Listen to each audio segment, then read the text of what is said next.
Breaking news చూస్తున్నాం. Iran పై దాడుల నేపథ్యంలో అప్రమత్తంగా ఉండాలని సూచిస్తూ రాష్ట్రాలకు కేంద్ర హోంశాఖ లేఖ రాసింది. ముఖ్యంగా ఇరాన్ మత బోధకుల ప్రసంగాలపై దృష్టి పెట్టాలని సూచించింది. నిన్న జమ్మూ కశ్మీర్ లక్నోలో షియాల నిరసనలు చేశారు. ప్రస్తుత పరిస్థితి ఉద్రిక్తంగా మారడంతో శ్రీనగర్లో అటు కర్ఫ్యూ విధించారు.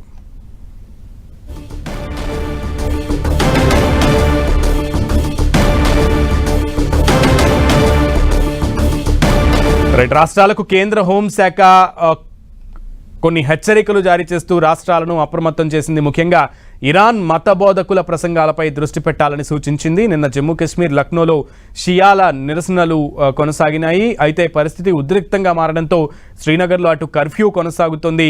సో పూర్తి సమాచారం మా ప్రతినిధి కిరణ్ అడిగి తెలుసుకుందాం. కిరణ్, కేంద్రం రాష్ట్రాలకు ఎటువంటి హెచ్చరికలు జారీ చేసింది? సో అప్డేట్స్ ఏంటి?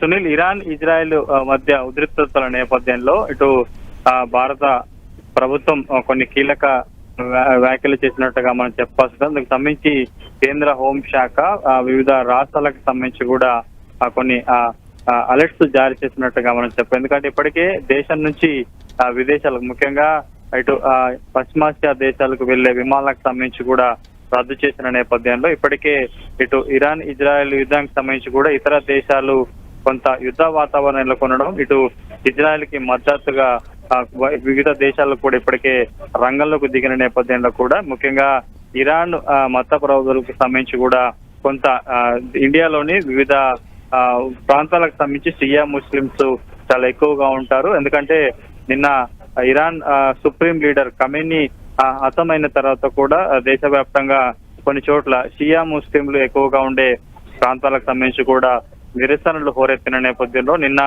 కాశ్మీర్ లో పెద్ద ఎత్తున నిరసనలు హోరెత్తిన నేపథ్యం ఇప్పటికే అక్కడ కర్ఫ్యూ కూడా విధించారు. ముఖ్యంగా తెలంగాణలోని హైదరాబాద్ లోని పాతబస్తీ ప్రాంతంలో కూడా నిన్న మధ్యాహ్నం రాత్రి వేళల్లో కూడా షియా ముస్లింలు పెద్ద ఎత్తున రోడ్ల మీదకి వచ్చి ఖమేనీ హత్యకు సంబంధించి కూడా ఖండిస్తూ నిరసన తెలిపిన పరిస్థితి. కాబట్టి ప్రస్తుతానికైతే ఇటు ఇరాన్ కి సంబంధించిన మత పెద్దలు ఎవరైతే ఉంటారో, మత ప్రబోధకులు ఉంటారో వారికి సంబంధించి వాళ్ళ ప్రసంగాలకు సంబంధించి కావచ్చు, వాటి మీద కొంత అప్రమత్తంగా ఉండాలంటూ కూడా హెచ్చరికలు జారీ చేసిన పరిస్థితి కనిపిస్తుంది. ఈ రోజు ఉదయం ఇటు వివిధ రాష్ట్రాలకు సంబంధించి కూడా ముఖ్యంగా షియా ముస్లింస్ ఎక్కువగా ఉండే ఆ ప్రాంతాలకు సంబంధించి కూడా ఆయా రాష్ట్రాలకి లేఖ రాసినట్టుగా మనం చెప్పవచ్చు. మీలో కాశ్మీర్ కి సంబంధించి కూడా ఇప్పటికే అక్కడ కర్ఫ్యూ విధించిన పరిస్థితి. కాబట్టి ఇక ఉత్తరాది రాష్ట్రాలకు సంబంధించిన యూపీ తో పాటు కొన్ని రాష్ట్రాలతో పాటు దక్షిణాది రాష్ట్రాలకు సంబంధించి ముఖ్యంగా తెలంగాణలోని హైదరాబాద్ సంబంధించి పాతబస్తీ ప్రాంతంలో కూడా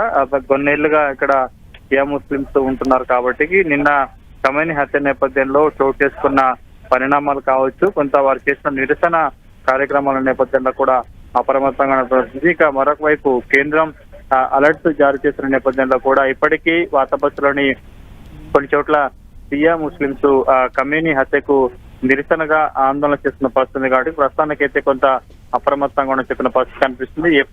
ఎప్పటికప్పుడు ఆ పరిస్థితిని సమీక్షిస్తూ కేంద్ర హోంశాఖకు సంబంధించి కూడా నివేదిక సమర్పించాలని కూడా లేఖలో పేర్కొన్నట్లుగా తెలుస్తుంది. కాబట్టి ప్రస్తుతానికైతే హైదరాబాద్ లో నిన్న ఈ రోజు కొనసాగుతున్న ఈ షియా ముస్లిం నిరసనకు సంబంధించి కూడా ఇప్పటికే తెలంగాణ ప్రభుత్వం కేంద్ర హోంశాఖకు అందుకు సంబంధించిన వివరాలు కావచ్చు, ఎంతమంది పాల్గొన్నారు ఏంటో కూడా కొన్ని వివరాలను అందజేసినట్టుగా తెలుస్తుంది. ఓకే కిరణ్.